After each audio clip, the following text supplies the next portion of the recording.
जसं की मला स्वयंपाक करायला, सगळ्यांना खाऊ घालायला खूप आवडतं.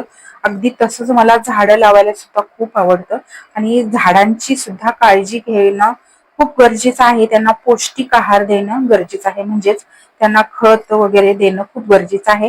त्यासाठी मी आज जीव अमृत तयार करते. तर त्यासाठी आमच्या घरी आमच्या बचत गटातल्या कृषी सखी आलेल्या आहेत. त्या मला हे जीव अमृत तयार करून देतात.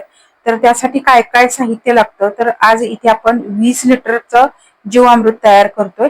तर त्यासाठी इथे त्यांनी 2 किलो शेण घेतलंय, 1 लिटर गोमूत्र घेतलेलं आहे, 1 ते 1.5 लिटर ताक घेतलेलं आहे, थोडंसं माती घेतलेली आहे, अर्धा किलो बेसनचं पीठ घेतलेलं आहे आणि अर्धा किलो गूळ घेतलेला आहे.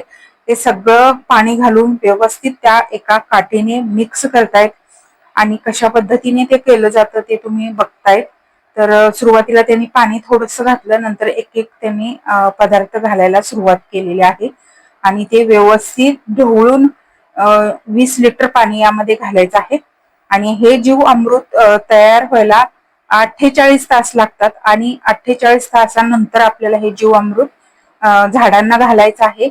तर घालण्याची सुद्धा एक योग्य पद्धत असते. जर तुम्हाला झाडांना एका भांड्यामध्ये पाणी मिक्स करून घालायचंय, तर 1 लिटर जीव अमृत आणि दुसरं 2 लिटर पाणी त्यामध्ये मिक्स करायचं आहे आणि नंतर ते झाडांना थोडं थोडं करून घालायचं आहे. आणि आठवड्यातून एकदाच फक्त हे जीव अमृत आपल्याला झाडांना घालायचं आहे, रोज घालायचं नाही.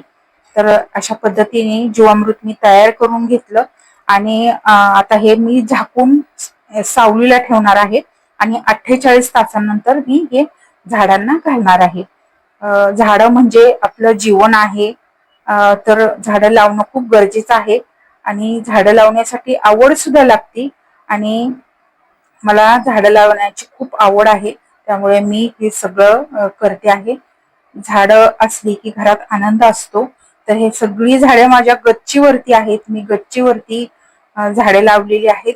तर एकदम छान असं व्यवस्थित मी सगळं हे नियोजन करते, वेळेवर पाणी घालते आणि त्यामुळे मस्त झाडं फुलतात किंवा याला छान फुले लागतात. त्या पद्धतीने आज आपण हे जीवामृत तयार केलेलं आहे. तुम्ही पाहू शकताय इथे आपलं हे जीवामृत तयार झालेलं आहे आणि हे आता बाजूला ठेवून 48 तास आपण याला ठेवणार आहोत आणि नंतर आपण सगळ्या झाडांना घालणार आहोत. धन्यवाद.